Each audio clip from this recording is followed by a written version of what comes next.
ಎಲ್ಲರಿಗೂ ನಮಸ್ಕಾರ, ಮತ್ತೆ ಸ್ವಾಗತ ನನ್ನ ಯೂಟ್ಯೂಬ್ ಚಾನಲ್ಗೆ. ಇವತ್ತು KPSC ಆನ್ಲೈನ್ ರಿಜಿಸ್ಟ್ರೇಷನ್ ಹೇಗೆ ಮಾಡೋದು ಅಂತ ತೋರಿಸ್ಕೊಡ್ತೀನಿ. ಫಸ್ಟ್ ಆಫ್ ಆಲ್ ನೀವು ಗೂಗಲ್ಗೆ ಹೋಗಿ KPSC ಆನ್ಲೈನ್ ಅಪ್ಲಿಕೇಶನ್ ಅಂತ ಟೈಪ್ ಮಾಡಿ ಅದಾದಮೇಲೆ ಎಂಟ್ರ್ ಕೊಡಿ.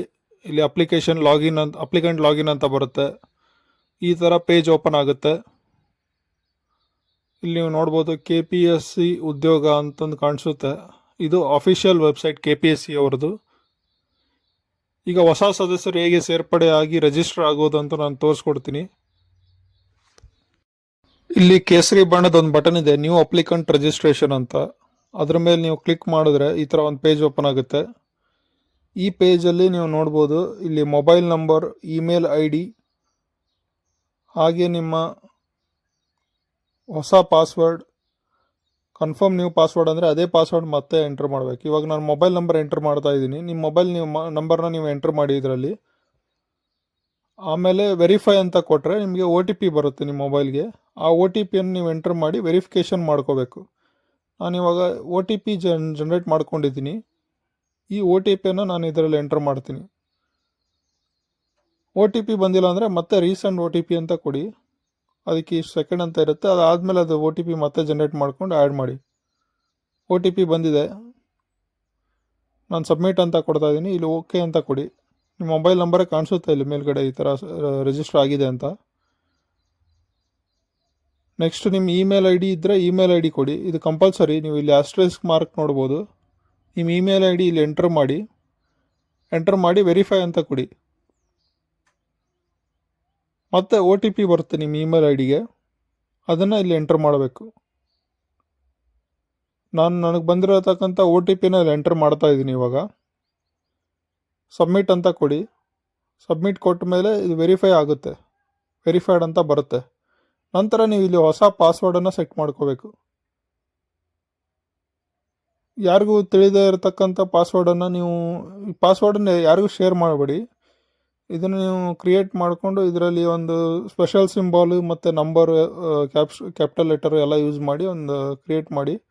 ಹಾಗೆ ಇಲ್ಲಿ ಕ್ಯಾಪ್ಚಾ ಕೋಡ್ ಇಲ್ಲಿ ಏನು ಕಾಣಿಸ್ತಾ ಇದೆಯಲ್ಲ ಅದನ್ನು ನೀವು ಎಂಟರ್ ಮಾಡಿ ಸಬ್ಮಿಟ್ ಅಂತ ಕೊಟ್ಟರೆ ನಿಮ್ಮ ಪಾಸ್ವರ್ಡ್ ಸೆಟ್ ಆಗುತ್ತೆ.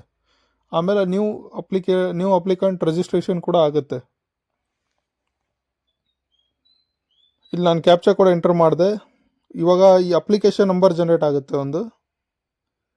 ಓಕೆ ಅಂತ ಕೊಡಿ ಪಾಪಪ್ ಮೇಲೆ. ಈಗ ಮತ್ತೆ ವಾಪಸ್ ಅದೇ ಪೇಜ್ಗೆ ವಾಪಸ್ ಬರುತ್ತೆ. ಇದರಲ್ಲಿ ನೀವು ರಿಜಿಸ್ಟರ್ ಆಗಿರತಕ್ಕಂಥ ಮೊಬೈಲ್ ನಂಬರ್ನ ಎಂಟರ್ ಮಾಡಿ, ಪಾಸ್ವರ್ಡ್ ಏನು ಸೆಟ್ ಮಾಡಿರ್ತೀರಲ್ಲ ಅದನ್ನು ಇಲ್ಲಿ ಎಂಟರ್ ಮಾಡಿ. ಹಾಗೆ ಅದಕ್ಕೆ OTP ತೊಗೊಳ್ಳಿ, ಗೆಟ್ OTPಯಲ್ಲಿ. ಆಮೇಲೆ ಲಾಗಿನ್ ಆದರೆ ನೀವು ಈ ಥರ ಒಂದು ಪೇಜ್ ಓಪನ್ ಆಗುತ್ತೆ. ಇದು ಟರ್ಮ್ಸ್ ಆ್ಯಂಡ್ ಕಂಡೀಷನ್ಸು. ಇದನ್ನು ಸಂಪೂರ್ಣವಾಗಿ ನಿಧಾನವಾಗಿ ಓದ್ಕೊಳ್ಳಿ.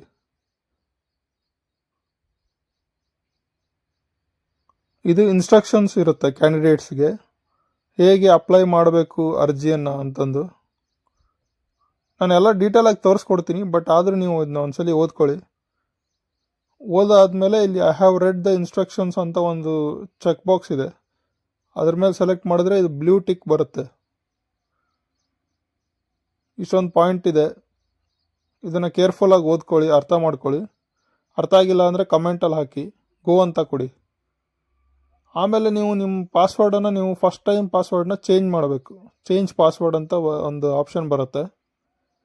ಇದರಲ್ಲಿ ನೀವು ಹೊಸ ಪಾಸ್ವರ್ಡ್ ಎಂಟರ್ ಮಾಡಿ ಓಕೆ ಅಂತ ಕೊಟ್ಟರೆ ಪಾಸ್ವರ್ಡ್ ಚೇಂಜ್ ಆಗುತ್ತೆ. ಮತ್ತೆ OTP ಎಂಟರ್ ಮಾಡಬೇಕು. ನಿಮ್ಮ ಇದರಲ್ಲಿ ಮತ್ತೆ OTP ಹೋಗುತ್ತೆ ಪಾಸ್ವರ್ಡ್ ಚೇಂಜ್ ಮಾಡಿ. ನೀವು ಎಷ್ಟು ಸಲ ಪಾಸ್ವರ್ಡ್ ಚೇಂಜ್ ಮಾಡಿದ್ರೆ OTP ಬರುತ್ತೆ. ನೀವು ಎಂಟರ್ ಮಾಡಿ ಸಬ್ಮಿಟ್ ಅಂತ ಕೊಟ್ಟರೆ ಪಾಸ್ವರ್ಡ್ ಚೇಂಜ್ ಆಗುತ್ತೆ. ಅದಾದಮೇಲೆ ನಿಮಗೆ ಇದು ಅಫಿಷಿಯಲ್ ವೆಬ್ಸೈಟ್ ಈ ಥರ ಓಪನ್ ಆಗುತ್ತೆ. ಇಲ್ಲಿ ನೀವು ನೋಡ್ಬೋದು ಎಷ್ಟು ಹುದ್ದೆ, ಎಷ್ಟು ಅರ್ಜಿ ಇದೆ, ಎಷ್ಟು ಕರೆದಿದ್ದಾರೆ ಗೌರ್ಮೆಂಟ್ ಅವರು ಅಂತ ಕಂಪ್ಲೀಟ್ ಎಲ್ಲ ಡೀಟೇಲ್ಸು ಇಲ್ಲಿ ಬರುತ್ತೆ ಈ ಟೇಬಲಲ್ಲಿ. ನೀವು ಇಲ್ಲಿ IP ಅಡ್ರೆಸ್ ಕೂಡ ನೋಡ್ಬೋದು, ಯಾವ ಡಿವೈಸಿಂದ ಲಾಗಿನ್ ಆಗಿದ್ರೆ ಅದೆಲ್ಲ ಕಂಪ್ಲೀಟ್ ಆಗಿ ಇಲ್ಲಿ ಕಾಣಿಸುತ್ತೆ. ಮತ್ತು ಇಲ್ಲಿ ನಾನು ತೋರಿಸ್ತಾ ಇರೋದು ಇದು ಡ್ಯಾಶ್ ಬೋರ್ಡ್ ಅಂತಾರೆ. ಇದರಲ್ಲಿ ನೀವು ನೇರವಾಗಿ ಸರ್ಚ್ ಕೂಡ ಮಾಡ್ಬೋದು. ಆಮೇಲೆ ಶೋ ಎಂಟ್ರೀಸಲ್ಲಿ ನಾನು ಜಸ್ಟ್ 10 ಸೆಲೆಕ್ಟ್ ಮಾಡಿದ್ದೀನಿ, ನೀವು ಕಮ್ಮಿನೂ ಮಾಡ್ಕೋಬೋದು. ಇಲ್ಲಿ ನಿಮ್ಮ ಕಂಪ್ಲೀಟ್ ಯಾವ್ಯಾವ ಹುದ್ದೆ ಕರೆದಿದ್ದಾರೆ ಎಲ್ಲ ಡೀಟೇಲ್ಸು ಇದರಲ್ಲಿ ಇರುತ್ತೆ ಈ ಡ್ಯಾಶ್ ಬೋರ್ಡಲ್ಲಿ. ನೀವು ಎಲ್ಲ PDF ಡೌನ್ಲೋಡ್ ಮಾಡಿಕೊಂಡು ನೀವು ಓದ್ಬೋದು ಅದನ್ನು.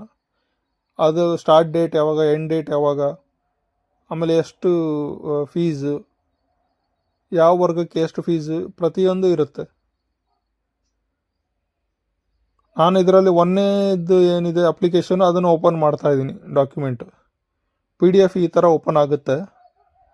ಇದರಲ್ಲಿ ಸಂಪೂರ್ಣ ಅಧಿಸೂಚನೆ ಇರುತ್ತೆ, ದಿನಾಂಕ ಯಾವಾಗ ಈ ಅಧಿಸೂಚನೆ ಹೊರಡಿಸಲಾಗಿದೆ, ಆಮೇಲೆ ಇದರಲ್ಲಿ ಹುದ್ದೆಗಳ ಸಂಖ್ಯೆ, ಈ ಟೇಬಲ್ ಇರುತ್ತೆ. ಗ್ರೂಪ್ A, ಗ್ರೂಪ್ B, ಇದರಲ್ಲಿ ಒಟ್ಟು ಎಷ್ಟು ಹುದ್ದೆಗಳನ್ನ ಅವ್ರು ಕರಿತಾ ಇದ್ದಾರೆ, ಕಾಲ್ ಫಾರ್ಮ್ ಆಗಿದೆ, ಇದೆಲ್ಲ ಪ್ರತಿಯೊಂದು ಮಾಹಿತಿನೂ ಇಲ್ಲಿ ಇರುತ್ತೆ. ನೀವು ಇಲ್ಲಿ ನೋಡ್ಬೋದು, ಸಹಾಯಕ ಅಧ್ಯಕ್ಷರು. ನೋಡಿದ್ರಲ್ಲ ಫ್ರೆಂಡ್ಸ್, ಇಷ್ಟೇ ಇವತ್ತಿನ ವಿಡಿಯೋದಲ್ಲಿ. ಮುಂದಿನ ವಿಡಿಯೋದಲ್ಲಿ ಈ ಡಾಕ್ಯುಮೆಂಟ್ ಬಗ್ಗೆ ಸಂಪೂರ್ಣ ಮಾಹಿತಿಯನ್ನು ಕೊಡೋದ್ರ ಬಗ್ಗೆ ನಾನು ಗಮನ ಹರಿಸ್ತೀನಿ. ನಿಮಗೆ ಈ ವಿಡಿಯೋ ಇಷ್ಟವಾಗಿದ್ದರೆ ಲೈಕ್ ಮತ್ತು ಶೇರ್ ಮಾಡಿ. ಹಾಗೆ ನಮ್ಮ ಚಾನಲನ್ನು ಸಬ್ಸ್ಕ್ರೈಬ್ ಮಾಡಿ. ಸಬ್ಸ್ಕ್ರೈಬ್ ಮಾಡೋದ್ರಿಂದ ನಮಗೆ ಈ ಥರ ಹೆಚ್ಚಿನ ವಿಡಿಯೋಸ್ ಮಾಡೋದಕ್ಕೆ ನಮಗೆ ಮೋಟಿವೇಶನ್ ಸಿಗುತ್ತೆ. ಧನ್ಯವಾದಗಳು.